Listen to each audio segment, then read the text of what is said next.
I'm Vera Quinn, 29 years old, and I never imagined I'd be the one to shatter our family's dream vacation in Vermont. The words still burn, sharp as a winter wind off Lake Champlain. You cost us $1,500 and ruined everything. My sister Lauren's voice, loud enough to carry across the gravel driveway, hit me like a public sentencing in front of strangers who didn't know the half of it. We'd come to a cedar-shingled cabin nestled against the lake's edge, its windows catching the water's silver glint, promising a week of peace.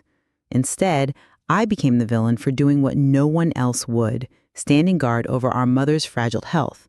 Diane, our mother, was battling type 2 diabetes, her body a map of quiet betrayals, and I was the one charting its dangers. Lauren, dazzling at 33, saw only her own reflection in the lake, blind to the cracks beneath our family's surface. The accusation came on the fourth day, after I'd canceled a boat tour that cost us dearly, all because Lauren had taken our car and Mom's emergency insulin with no warning. I can still see her, sunglasses perched on her head, her influencer smile faltering as she realized I wouldn't bend this time. Family can be your anchor or your albatross, and that week I felt the weight of both. Growing up in Rhode Island, our family's roles were carved early as if in stone. Lauren, 4 years my senior, was the sun around which we all orbited. Her laughter filled our modest split-level home, her charm a currency that bought her endless second chances. She was the daughter who could spill red wine on Mom's favorite rug and laugh it off, while I was the one scrubbing the stain before it set.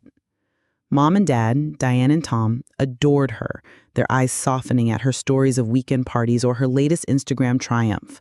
I didn't begrudge her the spotlight. She was born for it, her auburn hair catching light like a halo. But I was the shadow, the one who made sure Mom's pills were sorted, Dad's taxes were filed, and the house didn't fall apart when Lauren's whims led her astray.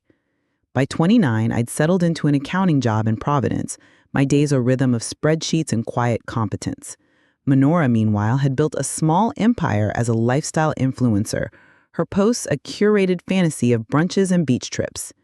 Our parents funded her dreams, a semester abroad, a failed boutique, while my steady paycheck was met with a nod, not a celebration. The vacation was Lauren's idea, a rare spark of family unity. A week by Lake Champlain, she'd said at a 10 Sunday dinner, her phone already open to a rental listing. Mom's face lit up, her tired eyes briefly forgetting the insulin pens and glucose monitors that ruled her life. I agreed, though my gut turned with the logistics I knew would fall to me. I spent weeks planning, booking the cabin, mapping pharmacies, crafting menus for Mom's dietary needs, while Lauren posted teasers of our getaway to her followers. The irony wasn't lost on me. I was the architect of her vision, yet she'd claimed the credit. Still, I held on to a flicker of hope that this trip could mend the fraying threads between us. What I didn't expect was how quickly it would unravel, how one careless act would cost us a small fortune and expose the fault lines we'd ignored for years. The lake sparkled, indifferent to our drama, and as I stood on that gravel driveway, Lauren's accusation ringing in my ears, I wondered if I'd ever stop paying the price for loving my family too much. Stick around to see how this vacation turned into a battle for respect, and how one decision changed everything. If this story hits home, hit that like button and subscribe to my channel for more tales of family struggles and hard-won growth. You won't want to miss what happens next. The sting of Lauren's accusation clung to me like the damp chill of our Rhode Island winters, where the grooves of our family's dynamics had been etched deep in our modest Providence home. On Elmwood Avenue, our split-level house held memories of uneven affection, its faded wallpaper a silent witness to years of unbalanced love. Lauren, at 33, was the radiant heart of it all, her auburn curls bouncing as she spun stories that made our parents, Diane and Tom, lean in with unguarded smiles.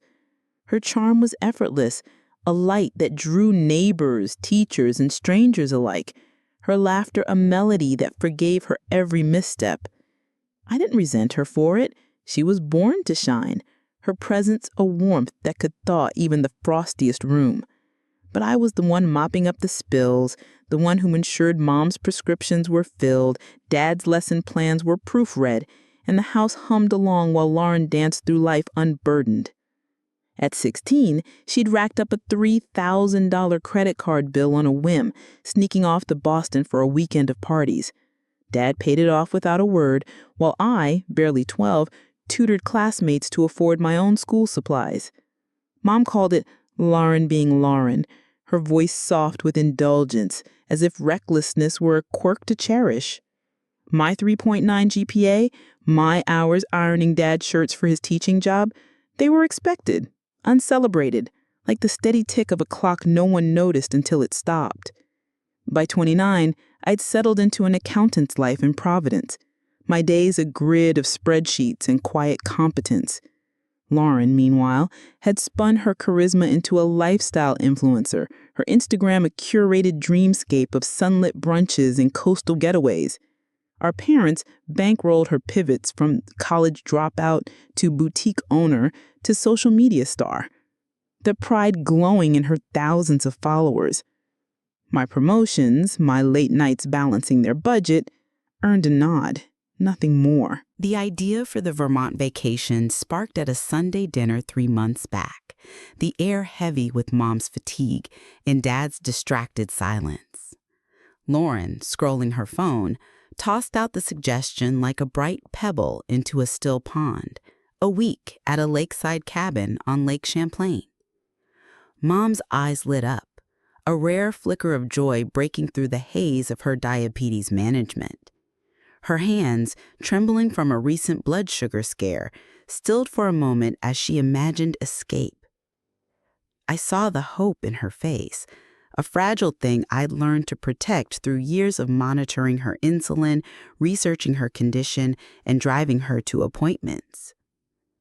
Lauren called to check in, her voice breezy with concern that quickly veered to tales of her latest brand deal or breakup, leaving no space for Mom's quiet struggles.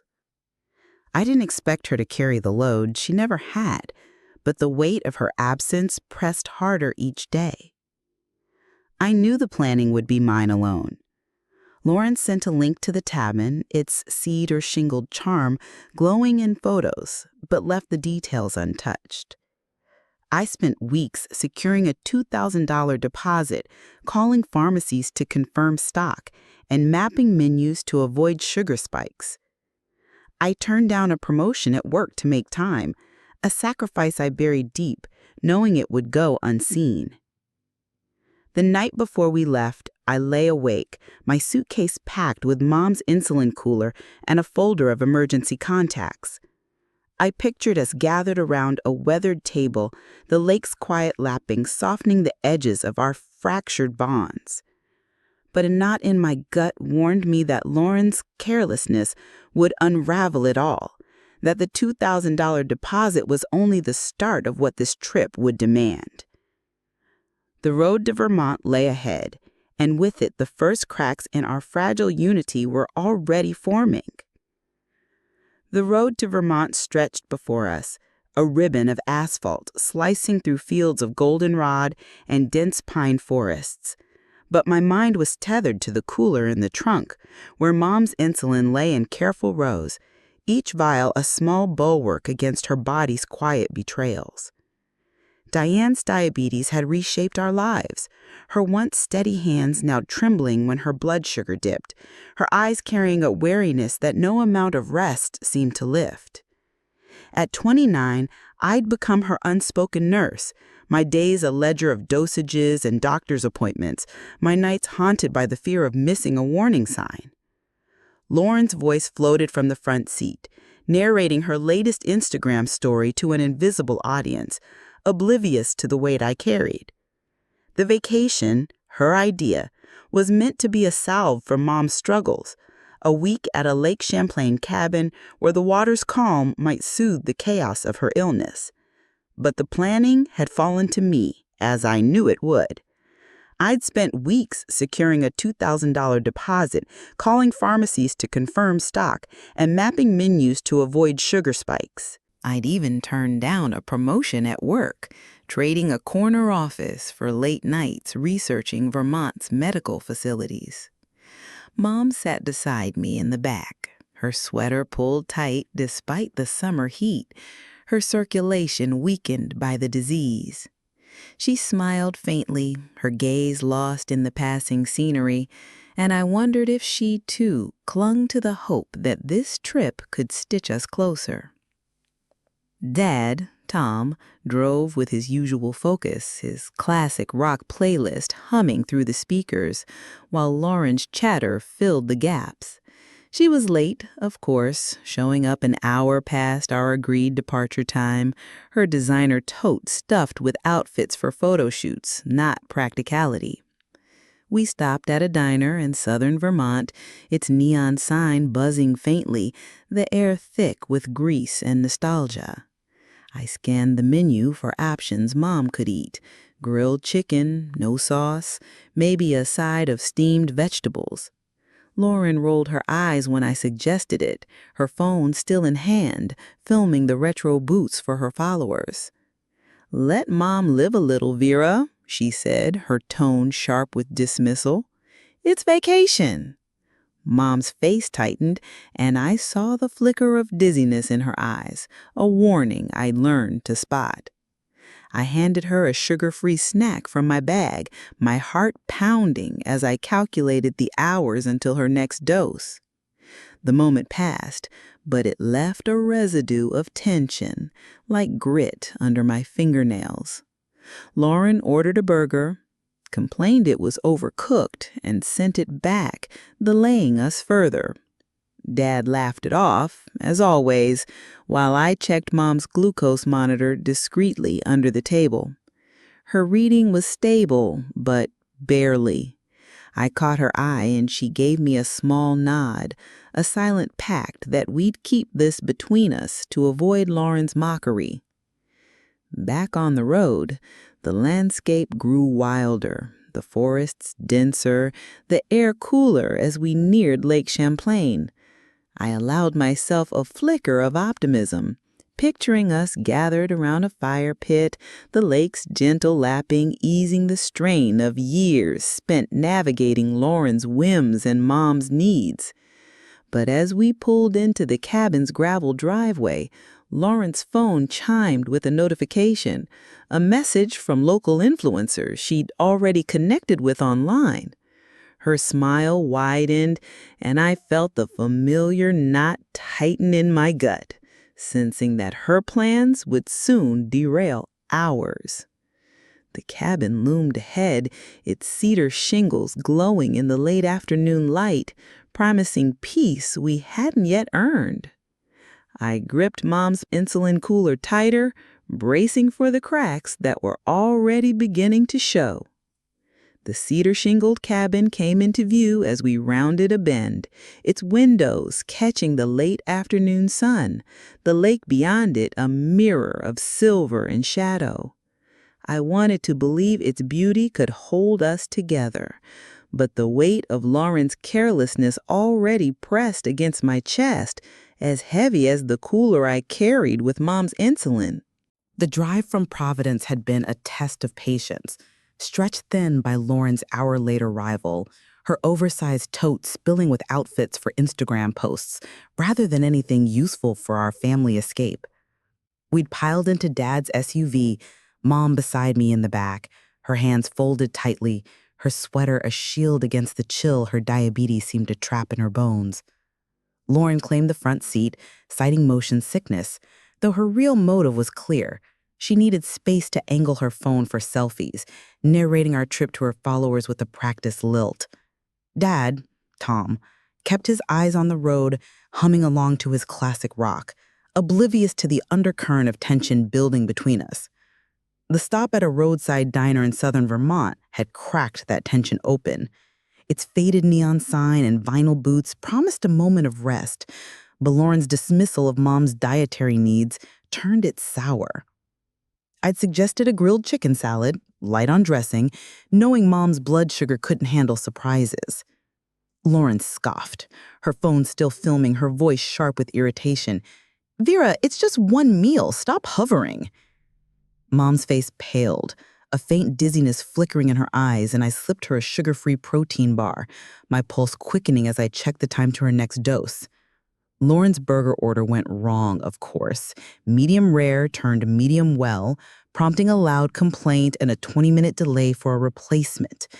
Dad chuckled, smoothing it over, while I watched Mom pick at her salad, her appetite fading with her energy. I checked her glucose under the table, the numbers teetering on the edge of safe. She caught my eye, her nod a quiet plea to keep this from Lauren, who was already back to filming, oblivious to the scare she'd helped cause. The road north grew wilder, pines crowding closer, the air sharp with the promise of lake water. Lauren's chatter filled the car, stories of her influencer friends in Burlington who'd promised to show her hidden gems for her feed. I stared out the window, the landscape blurring as I calculated the logistics of the week: pharmacies, meal plans, emergency routes. I'd sacrificed a promotion for this trip, trading a raise for late nights mapping out Mom's safety net. Lauren hadn't even booked her own time off, calling me in a panic 2 days before to rearrange the dates, as if my own work didn't matter. When we finally pulled into the cabin's gravel driveway, the lake stretched out like a promise of peace, its surface unbroken except for the occasional ripple of a fish. Lauren leapt out, already framing a photo, her voice bright with excitement. This is going to get so many likes. Mom moved slowly, leaning on my arm, her smile fragile but genuine. Dad began unloading bags, and I carried the insulin cooler inside, my mind already racing to set up Mom's medication station. Lauren's phone chimed again, a message from her new influencer friends promising a meetup tomorrow. The knot in my gut tightened, a warning that her plans would soon collide with ours, threatening the fragile hope I'd carried for this week. The lake sparkled, indifferent to the storm brewing among us, and I braced myself for what was coming next. The cabin's interior glowed with the warmth of knotty pine, its wide windows framing Lake Champlain's shimmering expanse. But the beauty felt like a taunt against the unease settling in my bones. We'd barely crossed the threshold when Lauren breezed past me, her designer tote slung over her shoulder, claiming the Lakeview bedroom with a casual declaration. "This one's mine," she said, already unpacking her curated wardrobe for Instagram shots. I carried Mom's insulin cooler to the kitchen, my jaw tight, knowing the smaller room overlooking the driveway would be mine without question. Mom moved slowly, her sweater still pulled tight despite the summer warmth, her steps cautious as if testing the ground. I set up her medication station on the counter, insulin vials, glucose monitor, a handwritten schedule in a bright red folder, each detail a lifeline I'd memorized. Dad, Tom, hauled in the last of the bags, his eyes lingering on the lake with a fisherman's quiet hunger, but he didn't notice the weight I carried, the weeks of planning that had brought us here. Lauren's voice cut through the air, her phone already recording a tour of the cabin for her followers. "This place is unreal, you guys," she said, panning across the stone fireplace and rustic furniture, oblivious to Mom's fatigue or the $2,000 deposit I'd secured to make this happen. I'd spent hours researching this place, ensuring it was close to a pharmacy, accessible for Mom's mobility, and stocked with a kitchen for her dietary needs. Lauren had sent the link, taken the credit, and done nothing else. By evening, we gathered on the wraparound deck for a simple dinner of grilled chicken and vegetables, the lake turning to liquid gold as the sun dipped low. Mom's smile was soft, her hand resting on Dad's as she thanked Lauren for the idea. Lauren beamed, accepting the praise without a glance at me, the one who turned her whim into reality. I swallowed the bitterness, focusing on Mom's plate, ensuring she ate enough to keep her blood sugar steady. Later, as I washed dishes, Lauren's phone chimed with a message from her new influencer friends, Burlington locals she'd connected with online. "They're coming by tomorrow. They know all the best spots for content." My stomach sank. She hadn't asked, hadn't considered Mom's need for calm, or the $500 I'd spent on extra supplies to accommodate her last-minute additions. I'd packed enough food for 4, not a party, but Lauren's plans were already rewriting ours. Dad nodded absently, already flipping through a fishing guide, but Mom offered a tired smile, ever the peacemaker. I wanted to protest, to point out that this was a family vacation, not a stage for Lauren's social media empire. But Mom's eyes met mine, pleading for peace, and I held my tongue, arranging her pill bottles with more force than necessary. As night fell, the lake's quiet lapping mingled with the distant hoot of an owl, a deceptive calm that couldn't mask the tension building inside me. Lauren's laughter echoed from her room, where she edited photos, while I double-checked Mom's glucose monitor, my hope for family unity fraying like an old rope. The cabin's beauty was undeniable, but it couldn't hold back the storm I felt gathering, one that Lauren's thoughtlessness was sure to unleash. The lake's surface shimmered under a midday sun, its calm a cruel contrast to the panic clawing at my chest as I realized the car was gone. Mom's emergency insulin, packed in a small cooler in the trunk, had vanished with it, taken by Lauren without a word, without a note, without a thought. We planned the boat tour for the morning, a $1,500 reservation I'd meticulously arranged to ensure Mom could enjoy the lake without straining her fragile health. Now, with the marina too far to walk and the clock ticking toward our departure time, that plan was crumbling. I stood on the cabin's gravel driveway, my phone pressed to my ear, leaving another unanswered voicemail for Lauren.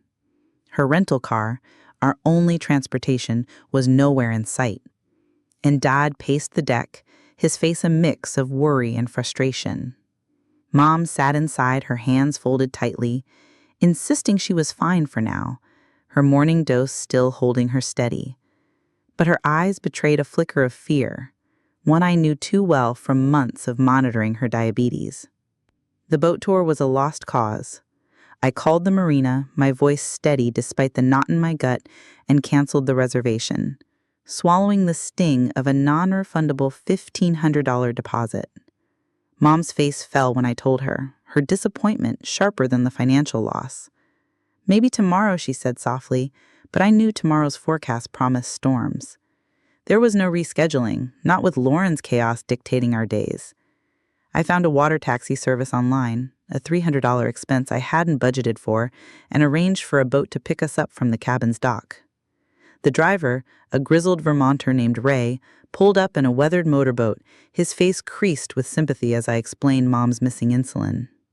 I helped her aboard, her steps unsteady on the rocking deck, and we sped toward the town's pharmacy, the lake's beauty a blur against my mounting dread.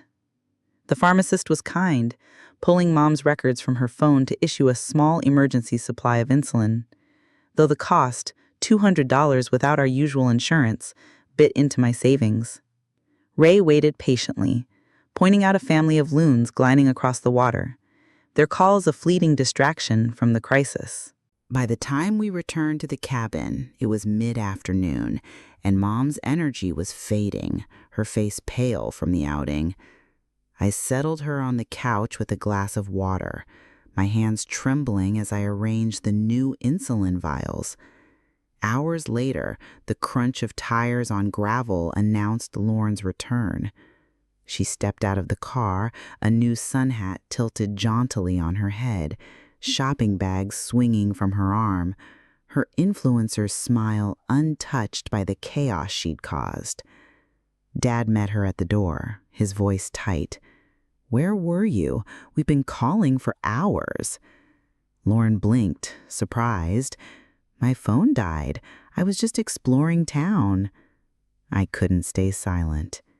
"You took the car with Mom's insulin, Lauren.